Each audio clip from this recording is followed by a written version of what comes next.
Dr. Vianney Pinto.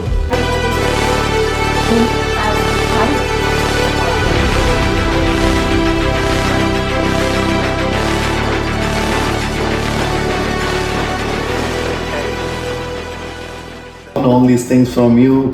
How about your hobbies and other things? So I've always been really passionate about the piano. My mother was trying to, yes, we have a piano here as well. Yeah. My mother was trying to learn the keyboard. In short, she had a keyboard at home and she had some notations, and I saw it, started like, placing my fingers on the piano, and she saw me and she was like, okay, perfect. Gotta take her to lessons. So since the age of 9, I've been really passionate about the piano. I've always loved reading a lot, public speaking. About the piano, I did my grade 8 in Trinity College of London, and I love sports. I run, I do the triathlete sports, which is running, swimming, and cycling. And yeah, just overall, these are a few of my passions that come to my head right now.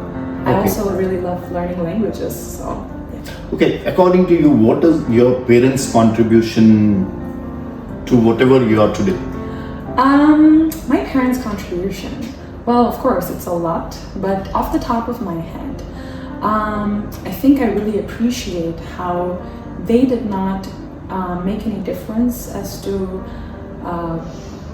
what I can possibly achieve in comparison to my peers. For example, I was never told that I could not do something because I'm a girl, which is a theme that I've heard with my peers when I was younger. So I've never been told that you can't do this because you're a girl, or you're not capable of doing this. So I think that's very important. And the second, and I think this is quite important, is that they did not place this overwhelming pressure that is being placed on students to score the, 99%, you know? They never, if I ever did score 99, they were happy with it. They never told me where is the 1%, which is something that commonly happens. So that is, I think, definitely one of the biggest contributor to the fact that we had, and by we I mean my brother and I, we had such, we had lower pressure. Of course they wanted us to work hard, and hard work shows off as grades, but they knew that grades were not the marker of our intelligence, and they were not the only marker of whether or not we were going to succeed in our life. So while I was learning how to play the piano, I remember I was 13, and a couple of my friends dropped out of piano lessons, and when I asked them why, they said, well, in 2 years we have to give the 10th board exams, and my mom thinks that this is a distraction. You still play football? So yes, I did once play football. Yeah. It was very sporadic. It happened when I was in Padua PU College. I believe we went to up to district level, but I was discouraged by the coach, he really liked me being on the team.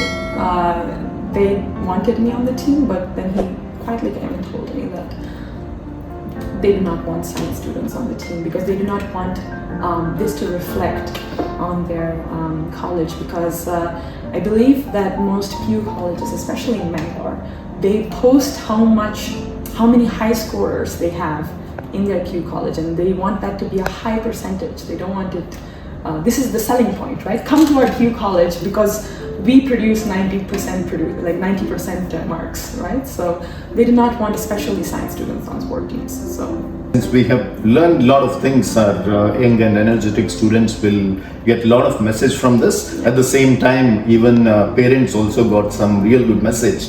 To conclude this, what is the message you want to give to the young and energetic, ambitious students of today? The message I want to give is that in order to be a whole person, you do not have to necessarily listen to what society has to say about what shows intelligence. And I will specifically speak on this because I think most of the pressure is on getting the best grades in your class, in your college, in your city.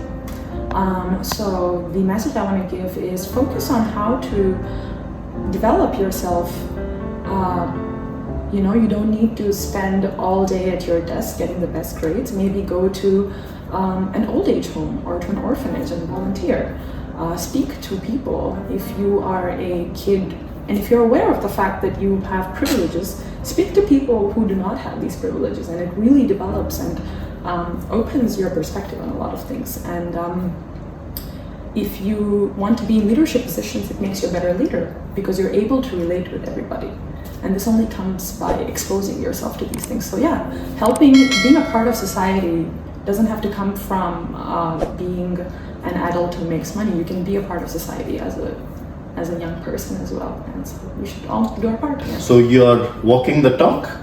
Since almost a week I'm seeing you. By the time I'm seeing you, you have been helping us so much that I have no words to thank you.